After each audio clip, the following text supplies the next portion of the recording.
Hello, everybody, and welcome to the Coaching Crowd podcast with me, Jo Wheatley, and my friend and co-host, Zoe Hawkins. Hello, everybody. Good to be back again for another week. And this week we have something special for you because we're taking you on a deep dive of a coaching activity that you can use with your clients. And this particular one is from the field of NLP. We get a lot of requests for coaching demonstrations, which will come in the future. But for now, we're going to take you on this walkthrough to give you a sample of something that you might be able to use in your coaching work with your clients. So, Jo, tell us about it.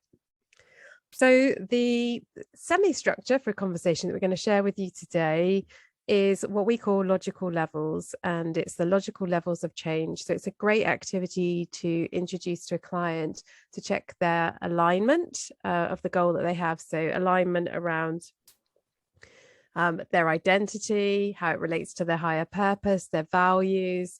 Do they have the belief set that's needed for them to be able to achieve this goal effectively? We explore with them when and where they'll achieve this goal, how they'll need to be behaving to achieve it well, and their capability and strategy for doing that. It's also a great exercise to be able to shift away from chatting on Zoom, for example, or just sat down in seats and be able to get the coachee up on their feet as well. So there's the option to bring in that dynamic in this coaching activity. Yeah, and this is an activity or a particular field that was created by Robert Dilts. So this is his field of work that we use to apply in goal setting. And it's a great activity for helping people to overcome any obstacles or frustrations or things that might get in the way of them being able to achieve a goal. So when you're applying this in coaching, it's about helping your clients specifically to be able to experience their goal as if they've already achieved it. And in doing so, really align, as Jo's described there, all of the different parts of their motivation strategy to make sure that they are fully ready and fully willing and fully able to achieve the goal that they have set for themselves. It really helps to harness both the unconscious mind as well as the conscious mind, and that's often where things can get stuck. And so people's experience of as a coachee in this activity is really just a huge boost to confidence. All of a sudden, as Zoe said, the obstacles kind of realign themselves, and this feels that not only is it possible, but almost the feeling of having already achieved it. And it's that confidence and all those pleasurable feelings that help to fuel them in actually undertaking and achieving that goal outside of the coaching session. One of the reasons I like this particular coaching activity is because it introduces areas of goal setting and motivation that we just don't tend to think about. So when we're setting ourselves goals, typically, obviously, we talk about what we want, and we will often think about how we're going to achieve it. So what's our plan? What's our strategy? What's the approach? We might go so far as think, have I got the skills? Do I have everything that I need to actually do this? Or do I have to go and get some training? And typically that's where we stop. We don't really tend to think much further. And with this particular coaching activity, it also brings in our values. So helping us to think about our values, it helps us to think about the beliefs that we hold about whether it's possible or whether we're worthy of it, lots of different levels to beliefs. It helps us think about our identity, so who we are as we're achieving that goal, and all the different elements of the identity that are going to help to strengthen our approach to that goal. And of course, our higher purpose, which is kind of like the why we're doing it in the first place, and really crystallizes all of those elements. So we probably given you a teaser as to what it is, but why don't we now dive in with some of the detail and depth around this activity and how you use it? Yeah, so let's pick a goal that we can walk through the ladder with. We were talking earlier about perhaps using our emotions coaching training as part of our CPD offering for coaches. Yeah, so we could do it from the perspective of the coachee and deciding whether the emotions coaching practitioner training is going to be right for them. So we would start at the first level of this logical levels of change. And the first level is the environment. So this is about where and when will you be when your goal happens. So if the goal is about making a decision, then it'll be where will you be when the decision is made. If it was about actually booking onto the coaching training program and you haven't already made the decision to do it, which I think for the purpose of the demo is probably a clearer one to do it. So you would think through all of the context around where you will be when this goal happens. And as the coach, what you're going to be doing there is really helping your client to build out an extensive picture of that goal. So they need to be able to see that goal, hear that goal, feel that goal, really embody what it will be like when they have achieved that goal. But as you're asking this, the trick in the first instance is to talk about it as if it's in the future. So starting off by helping the client to visualize it if it hasn't happened yet. So where will you be when your goal happens? What will you be seeing? What will you be hearing? And what will you be feeling? And if you don't have a really clear idea of that client's embodiment of that goal, then you need to ask some more questions, because if you can't see it, nor can the client. And of course, it's not just about seeing, because obviously some clients won't be able to visualize, but for in the, generally speaking, helping that client to really notice what will be different as they achieve that goal from an environment perspective. And I encourage people to also think about, like, what will they be smelling? So they might be saying, oh, I'll be smelling my coffee, because I always make my best decisions when I've got a cup of coffee. Or some people might say a glass of wine, or I'll be outside on a walk, because that's when I tend to, my thinking, I get real clarity on it. And I'll ask my clients, what will you be wearing, at this point? So they might say, well, I know the deadline for booking on the course is X date, and so therefore I will be making a decision, let's say 2 weeks in advance. And if they know they're going to be making the decision after work, because work takes their focus during working hours, they might say, well, it'll probably be 8 o'clock in the evening, so I'm likely to be in my relaxed clothes like joggers or whatever it is. So you really want them to have been able to give you such a detailed description that you feel that you're there, because that means that the client is also having that experience as well. And then they move into behavior. So the question here for the client is about, how will you be behaving in order to achieve your goal well? And this is a really interesting question, because we all think we understand what behaviors are, but whenever we ask the client this, they'll say something and they'll say, is that a behavior? So we're thinking about things like, will you be disciplined? Will you be decisive? Will you be focused? And whatever other sort of adjectives of the way of being in the world are that come up for them. So you want probably 5-ish descriptors of the way that they will be behaving. And if they're not sure, you just want to encourage ideas at this stage, really. And you can then filter them through as to whether they're behaviors or not. But really thinking about, how will I do this well? Yeah. And once you've got your behaviors, you then move into like your plan and your strategy. So, what will you be doing as your plan and your approach to this? So if it's making a decision, it might be about, well, I'm going to sit down and I will have reviewed the pros and cons. I will have considered how this fits into my ongoing training plan and my training needs. It might be about being methodical and making sure that all the dates are aligned to your diary. So how you approach something from a planning and strategy perspective is an important part of that goal planning. And there's a question there around, are you capable of achieving this? And this is really critical. So, when the client gets to actually stop and really think, am I capable of making this decision? Of course, they're going to say yes. And it is that kind of the decisiveness of the yes that also shifts them forward, because it is evidence that they are capable of making decisions. Now, if the client said no, it's exploring, what's the reason for the no? No, I'm not able to make it. No, I don't think I'll be able to make a decision on this because, and so whatever the reason is might then become its own goal. And you can then, of course, take that through this same criteria that we're sharing with you now.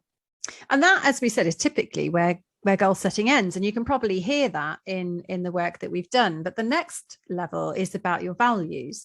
So values is about, what is deeply important to you, or to the client that is going to help them and support them in this goal. So you would ask things like, what values will you be honoring? And your client may not have done a lot of values work, but generally speaking, clients can answer this fairly easily.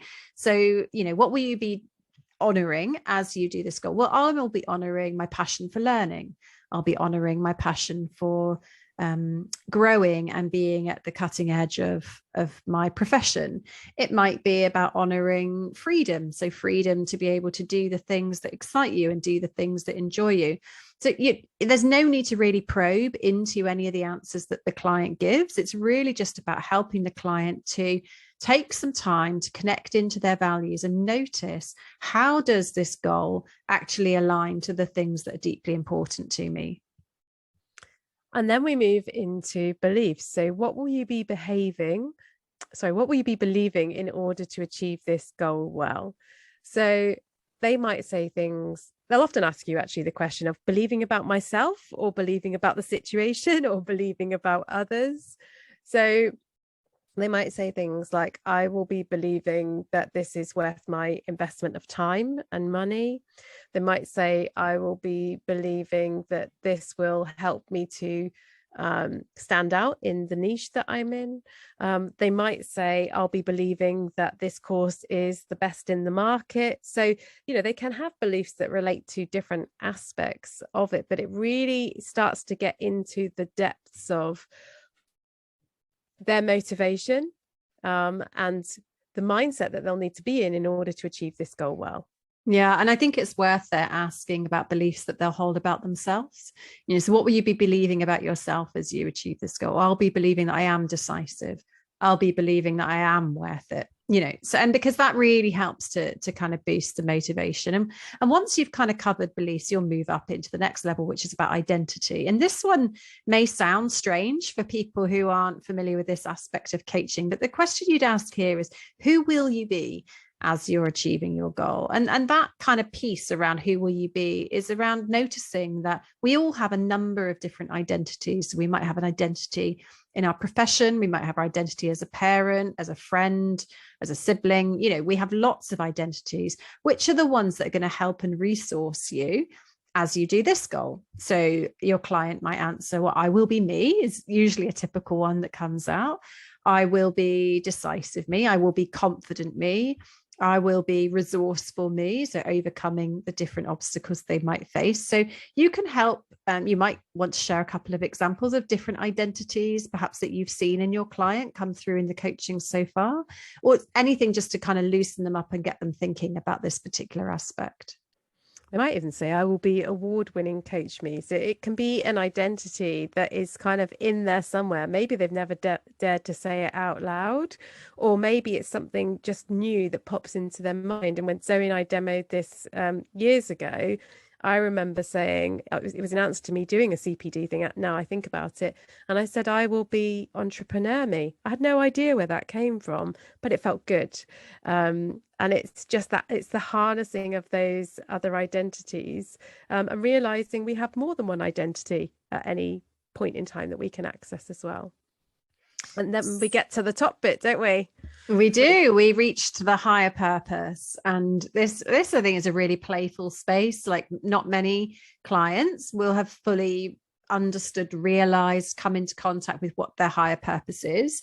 And that's great, because you get to introduce this concept of what is this for? Like, I understand this goal. What is it for? So you would ask here something like, how does this goal contribute to your higher purpose? Or how is this goal in alignment with your higher purpose? Or something around that, and give your client a chance to connect into their why and why they're doing it. Now, for some people, it might be a small higher purpose that is like, my higher purpose is to be the best that I can be. And there's no judgment on that being small. It's just an example.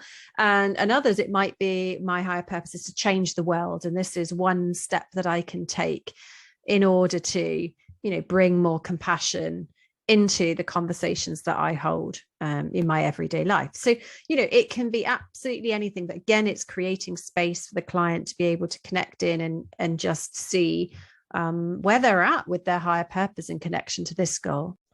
For some people, the language or phrase higher purpose can be a bit off-putting. So another way that you can ask this question is, how does achieving this goal honor the legacy that you want to create in the world?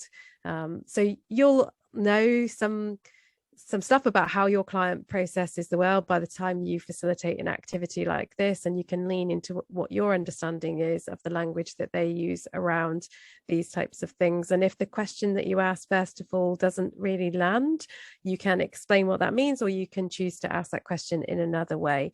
And so on the way, we talk about it being on the way up and on the way down, because we talk about it as a ladder. So Zoe described in the beginning that when you ask these questions, it's very much future focused. So how will you? When they have answered how achieving this goal will honor their higher purpose, as the coach, you're then going to summarize and say, right, so it is September the 15th, it's 8 o'clock in the evening. You've made the decision about whether you're going to do the emotions coaching practitioner course. And you're on the way back down, you're going to say, how have you honored your higher purpose? Who are you as you've made this decision? What have you believed about yourself? What values have you honored, etc., etc., as you come back down through? And as you get back down to the environment where they're sharing with you again, it is, the date they've chosen, I've made the decision. You're then going to shift into the debriefing of the activity. So you're going to check in with them. How was that for you? How are you feeling now? What's shifted for you? What have you learnt as a result of the conversation that we've just had?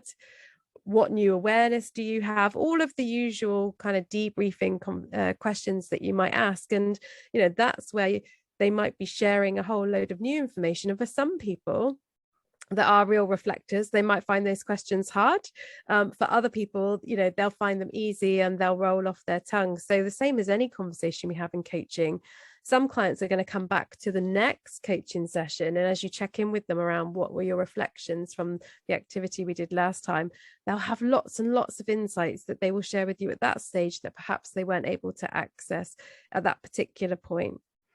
Yeah, and as you're doing that coming back down, as you've described there in the debriefing, you might need to help them to remember some of the things that came up in the conversation, because this particular activity, it does take the client into quite a deep thinking space. So they may not be able to retain all of the information that they have had about the answers that they've given. So certainly on the coming back down, you might want to prompt them and remind them of the different values and beliefs and identity that they brought up. And then in the debrief, you might choose to share some observations around, it was really interesting when you were coming back down and you said, I am confident, I am decisive. I really noticed a shift in your body language. What did you notice? Can you tell me more about that?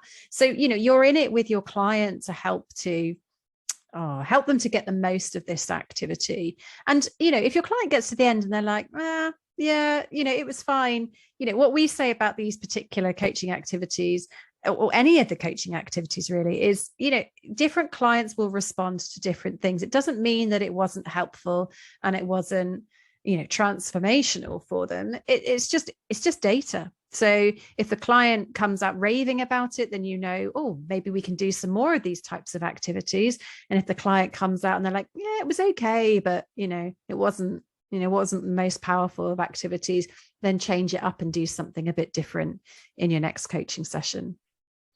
And I mentioned at the beginning that you can actually use this as an activity where your coachee gets out of their seat. So the way you would do that is you'd invite your client to grab some paper and write the label for each of these different levels on them. So you'd have a sheet of paper that said environment, and they place that in front of them on the floor.